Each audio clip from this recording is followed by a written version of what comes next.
Tahu gak sifatnya orang surga bagaimana? Kalau emang kita orang surga, itu harus bersifat dengan sifatnya orang surga. Sifatnya orang surga, wa naza'na ma fi sudurihim min ghil. Kami cabut dari dalam hati mereka kebencian, kedengkian. Udah nggak usah benci sama orang, jangan dengki sama orang, ya. Jadilah tuh orang tuh al-mu'min tuh ya'laf wa yu'laf. Mu'min tuh artinya tuh orang gampang akrab sama dia. Mencintai kepada sesama, akrab kepada sesama, nggak banyak nuntut, nggak banyak komplain. Itu Abdul Wahhab Sya'rani, Syekh Abdul Wahhab Sya'rani, beliau bilang, man kathura itabuh galla ashabuh.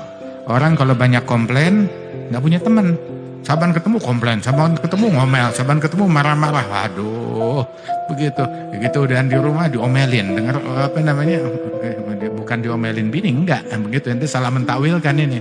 Begitu udah di rumah kita pusing, begitu keluar ketemu teman mau refreshing bawa masalah lagi, komplain terus. Jangan banyak komplain. Itu Sayyidina Anas bin Malik, beliau bilang, saya 10 tahun sama Rasulullah. Waktu Rasul ke Madinah usia saya 10 tahun. Saya dampingin Nabi Muhammad selama 10 tahun. Sampai wafat Rasulullah. Itu selama 10 tahun saya khidmat di rumahnya Rasulullah. Enggak pernah Rasulullah ketika saya melakukan sesuatu, Nabi enggak pernah komplain, kenapa kamu kerjain ini? Atau ketika saya meninggalkan sesuatu, Nabi juga enggak pernah komplain, kenapa kamu meninggalkan hal ini? Enggak pernah komplain apapun kepada saya. Sallallahu alaihi wasallam. Enggak pernah ngegerutu, enggak pernah komplain. Bahkan urusan makanan nggak pernah komplain.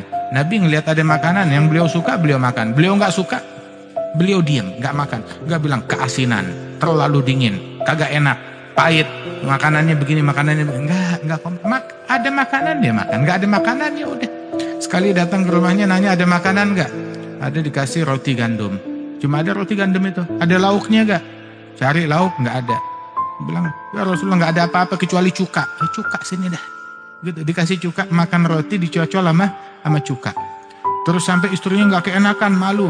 Nabi Muhammad malah menghibur dan berkata, ni'mal idamal khal, sebaik-baiknya lauk adalah cuka ini. Ente pernah nggak makan roti sama cuka? Cuka pempek. Kagak, cuka doang itu.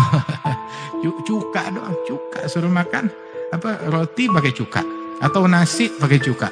Begitu. Kalau nasinya enggak, kita makan nasi pakai daging, pakai cuka, pakai sambal. Nah, itu udah beragam macam. Idamnya cuma satu, cuka idamnya itu. Wah, Nabi SAW enggak ada komplainnya. Sallallahu alaihi wasallam.